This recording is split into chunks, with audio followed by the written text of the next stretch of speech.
Hello to everyone. Last video में हम लोग ने पढ़ा था कि उत्तर प्रदेश का मध्यकालीन इतिहास कहाँ से शुरू होता है। तो उसी से रिलेटेड हम लोग ने लास्ट वीडियो में कई सारे फैक्ट्स जो कि यूपी पीसीएस के सिलेबस के अकॉर्डिंग हो सकते थे उन्हें हम लोग ने कवर अप किया था।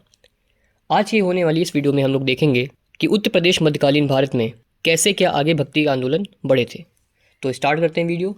वैसे तो मध्यकालीन भारत का भक्ति आंदोलन लगभग छठी शताब्दी ईसा पूर्व यानी 600 बीसी से 500 बीसी के मध्य में माना जाता है। यह आंदोलन उस वक्त चल रहे वैदिक कर्मकांडों आडंबरों के विरुद्ध उठी एक विचारधारा या आंदोलन था। जैसे उस वक्त उठे बौद्ध धर्म और जैन धर्म जैसे नास्तिक संप्रदाय इसके उदाहरण थे। यानी उन वैदिक कर्मकांडों के खिलाफ बहुत सारे नास्तिक संप्रदाय उत्पन्न हुए थे, जिसमें से दो प्रमुख थे जैन धर्म और बौद्ध धर्म।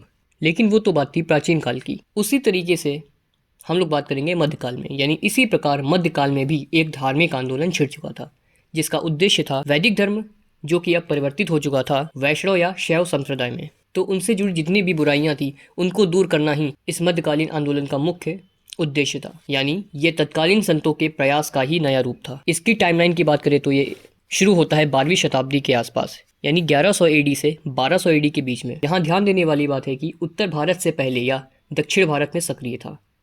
यानी मध्यकालीन भक्ति आंदोलन की बात करें तो वो उत्तर भारत से पहले दक्षिण भारत में पहले ही आरंभ हो चुका था। तो दक्षिण भारत में जो वैष्णव संप्रदाय के संत थे उन्हें आलवर या अलवार संत कहते थे, और जो शैव संप्रदाय से जुड़े हुए संत थे उन्हें नयनार कहा गया।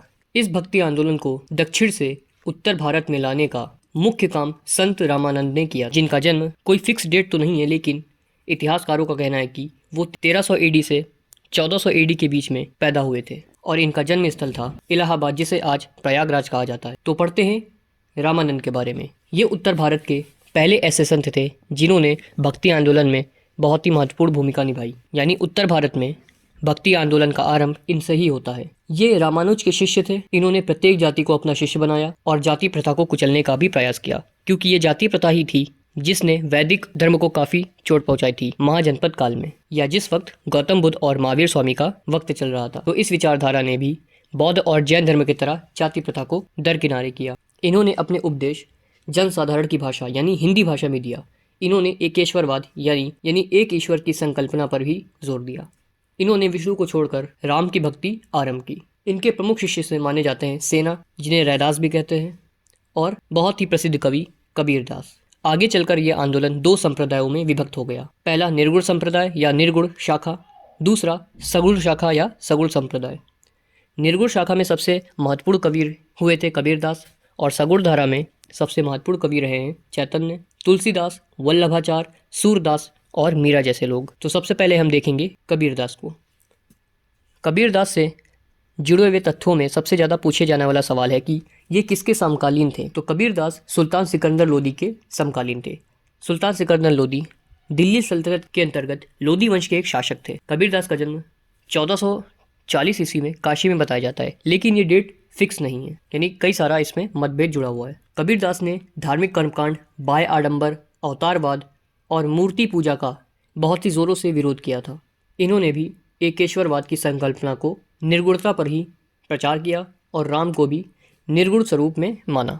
इनके तमाम दोहों को एक किताब में संकलित किया गया, जिसे आज बीजक कहा जाता है। इनकी मृत्यु 1510 ईस्वी में मगहर नाम के गांव में हुई थी। अब इस गांव के आसपास का जो इलाका है इनके नाम पर ही समर्पित कर दिया गया, जिसे आज संत कबीर नगर कहा जाता है, और आज ये उत्तर प्रदेश का जिला है। फिर आते हैं रैदास, जिन्हें रविदास के नाम से भी जाना जाता है। रामानंद के शिष्य रविदास का जन्म 1482 ईस्वी में काशी में ही हुआ था। इनका काम जूता सिलना था और बचा खुचा समय ये अपने लोगों की सेवा और भक्ति में बिता देते थे। अब क्योंकि ये भी उत्तर प्रदेश के काशी जिले से संबंधित है, तो ये भी क्वेश्चन में पूछे जाने वाले काफ़ी इंपॉर्टेंट फैक्ट्स हैं। इन्होंने भी बाह्य आडंबरों को दरकिनार किया, जातिवाद, कर्मकांड और अवतारवाद आदि का विरोध करते हुए एकेश्वरवाद पर ही बल डाला। इनके अनुयायियों ने रामदासी संप्रदाय की स्थापना की थी। अब आते हैं तुलसीदास, जिनका जन्म 1523 एडी में बांदा जिले के राजापुर गांव में हुआ था। ये मुगल शासक अकबर के समकालीन थे। सगुण भक्ति शाखा के इस कवि ने विष्णु के अवतार को एक अवतार में यानी राम का अवतार माना और इनका ही गुणगान करने की सभी को प्रेरणा दी। तुलसीदास ने ही रामचरितमानस की रचना की थी। इसके बाद आते हैं गुरु वल्लभाचार्य ये कृष्ण भक्ति शाखा के प्रमुख संत माने जाते हैं, जिनका जन्म 1479 ईस्वी में काशी में ही हुआ था। इनके बारे में कहा जाता है कि विजयनगर साम्राज्य के बहुत ही प्रसिद्ध राजा कृष्णदेव राय के समय में इन्होंने विजयनगर साम्राज्य में वैष्णव संप्रदाय की स्थापना की थी। इन्होंने श्रीनाथ के रूप में वासुदेव कृष्ण की भक्ति का प्रचार किया था। इनकी प्रमुख रचनाएं हैं कुछ सुबोधिनी, सिद्धांत रहस्य, अणुभाष्य आदि। इसमें सबसे ज़्यादा पूछी जाने वाली पुस्तक का नाम है अणुभाष्य, यानी इसके रचयिता कौन है? वल्लभाचार्य। इनके अनुयायियों को अष्टछाप के नाम से जाना जाता है। अब आखिर में आते हैं कवि सूरदास। ये वल्लभाचार्य के ही शिष्य माने जाते हैं। इनका जन्म 1478 ईडी में हुआ था और स्थान था आगरा मथुरा मार्ग पर स्थित एक ग्राम जिसका नाम था रूनकता। ये अकबर और जहांगीर के समकालीन थे। कृष्ण भक्त सूरदास ने ब्रजभाषा में सूरसागर, सूरसारावली, साहित्य लहरी जैसी प्रमुख साहित्य की रचना की थी। क्योंकि ये वल्लभाचार्य के शिष्य थे और उनके शिष्य को अष्टछाप कहा जाता था, इसीलिए ये अष्टछाप प्रवृत्ति के कवि थे। तो ये थे कुछ महत्वपूर्ण फैक्ट जो कि उत्तर भारत या स्पेशली उत्तर प्रदेश मध्यकालीन इतिहास से संबंधित थे। अब इसके बाद जो वीडियो होगी वो डिपेंड होगी उत्तर भारत में कैसे मुगल शासन चला, और देखेंगे उससे रिलेटेड कुछ फैक्ट्स जो कि क्वेश्चन में पूछे जाने की पॉसिबिलिटी क्रिएट करते हैं। तो मिलते हैं नेक्स्ट वीडियो में।